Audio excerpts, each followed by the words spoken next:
Guru Brahma, Guru Vishnu, Guru Devo Maheshwara, Guru Sakshat Param Brahma, Tatmai Sri Guruve Namaha. Vanakkam, Namaste. Welcome ladies and gentlemen. Thanks for joining Astro Sahadevan channel and this video. In today's Astro Info, we are going to cover planet aspecting, that is planet seeing particular house. Like us, planet also can see. What do you mean by aspecting of planet? That is Graha Drishti.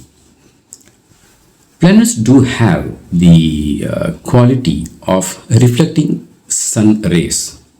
Okay. We are in solar system. Obviously, all the planets in solar system do reflect sunlight in certain magnitude, depending on the distance, size, capacity, everything. So, out of the 9 planets, 2 planets being shadow planets, that is Rahu and Ketu, they are not having any aspecting capacity, so they are excluded from this topic. Out of the other 7 planets, the main planet which gives light to the entire system is Surya, and other 6 planets are receiving the light. So what happens is, when a planet aspects, what is the effect? There are two points to look into it. There are 12 Rashis. One planet, say for example, sits in first house, and the planet straight away aspects the house opposite to that. Opposite to first house is 7th house, similar to where we see number 1 to number 7. The opposite to number 1 is number 7. So the planet aspecting has the impact of aspecting the house and aspecting the planets which are sitting in that house. So Graha Drishti has got impact on the Bhavaka or the house, as well as the planet which are sitting in that specific house. The planet sitting could be any other 6 planet apart from the planet which is aspecting, and also it includes Rahu Ketu. Rahu Ketu also being aspected by other planets. So based on the aspecting, depending on the classification category of what we have seen, auspicious and inauspicious planets, definitely the planet aspecting creates an impact, be it good or bad, depending on the nature of the planet.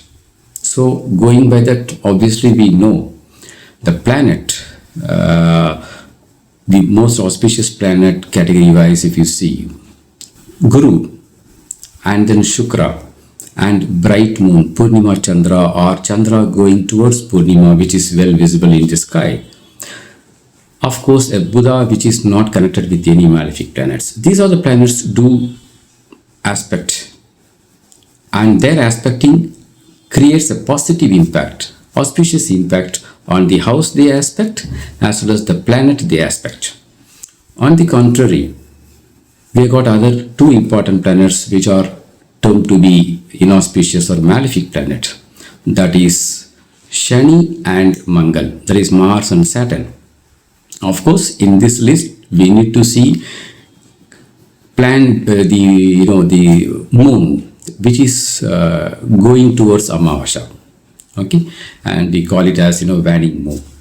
So Amavasya or moon approaching Amavasya, Shani and Mangal are said to be malefic planets, and when they see a particular house or the planets in that house, they create negative impacts, because the planet or the house loses its power, loses its chastity.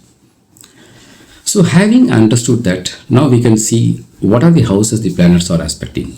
Normally all the 7 planets do aspect the house opposite to their house, that is 7th house. From their position, all planets except Rahu Ketu, all the 7 planets do aspect the straight house which is opposite to that. If they sit in first house, they see the 7th house. If they happen to sit in the 2nd house, they see the 8th house. So diagonally opposite, 180 degree.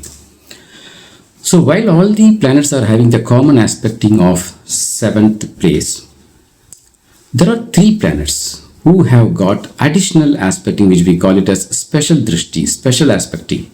Who are they? They are Guru, the most auspicious planet, and two inauspicious planets, that is Shani and Mangal. Yes, these three planets, besides having the aspecting capacity of 7th house from where they have two more additional aspecting.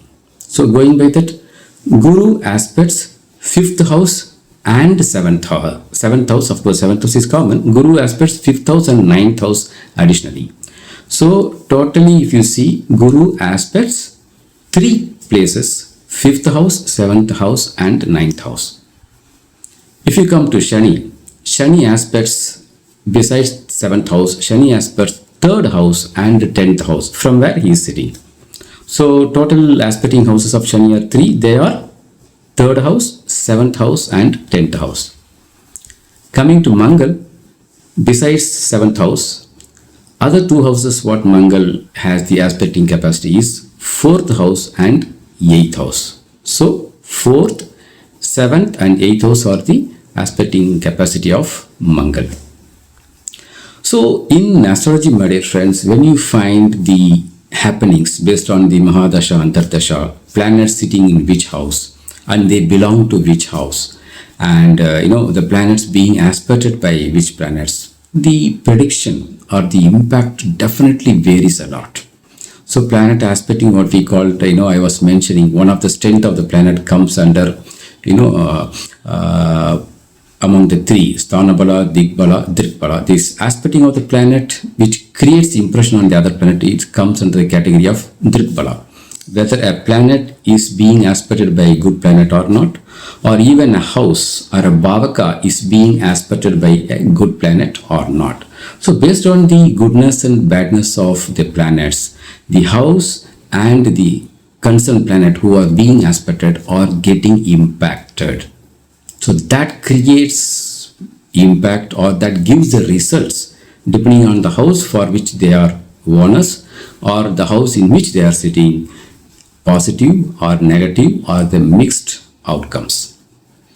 So what happens normally in case of any horoscope you take, Guru is there in every horoscope, right?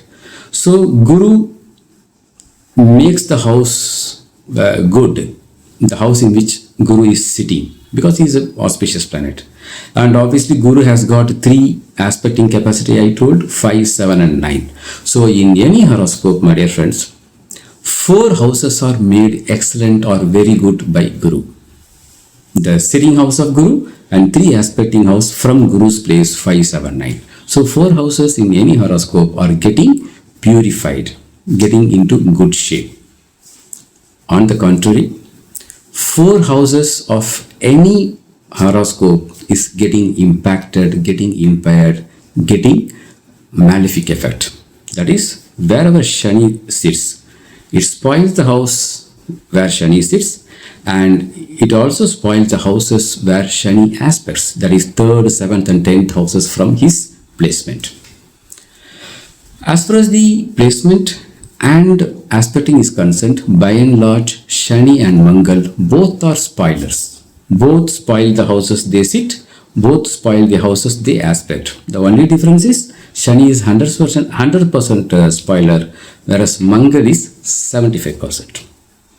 However, there is slight impact if the Shani or Mangal happen to be the Yogadhipatis, happen to be the most favorable planet of particular Lagna, then their aspect also to be considered as the aspecting of favorable planet, like 4th house lords aspecting or 5th house lords aspecting or 9th or 10th house lord aspecting. Okay, in either case, direct aspecting of the planet Shani and Mangal without any connection with auspicious planet absolutely is not that good. Probably they do create problems. Okay, so if the planet Shani and Mangal happen to be connected with auspicious planets, either sitting with auspicious planet or being aspected by auspicious planet, in turn when they aspect, definitely these two bad planets or inauspicious planets Shani and Mangal, wherever they see, they may not give big good results, or they may not make that house or that planet purified one, but they will not spoil that house, or they will not spoil the planet they are aspecting. So Shani and Mangal's aspecting, having got purified with good planets, do not spoil. Okay, that is the difference which we need to understand. And needless to say, when Rahu and Ketu are aspected by any auspicious planet, including Purnima, Chandra, or growing moon, they do good, effects based on the house they sit and based on the Bhavaka they are related to, connected to the planets. And combining this overall astrological prediction and happening of the events in our life is very largely affected by a planet getting aspect of other planet, depending on whether it is in malefic or benefic condition. So friends, we'll see the more in-depth analysis of each and every planet's aspecting depending on different houses in the coming videos. And I hope now the planet aspecting or Graha Drishti in general would have given some idea to you. Okay, so all planets see 7 houses, and only Guru, Shani and Mangala got 2 more additional houses. Guru aspects 5, 7, 9, Shani aspects 3, 7, 10, and Mangal aspects 4, 7 and 8. Okay, and I hope this is useful for you to understand, and let us catch up with one more informative video shortly. And request you to like, share this video and subscribe to Astro Sahadevan channel. And see you in the next video. Till then, have a nice time. God bless and cheers.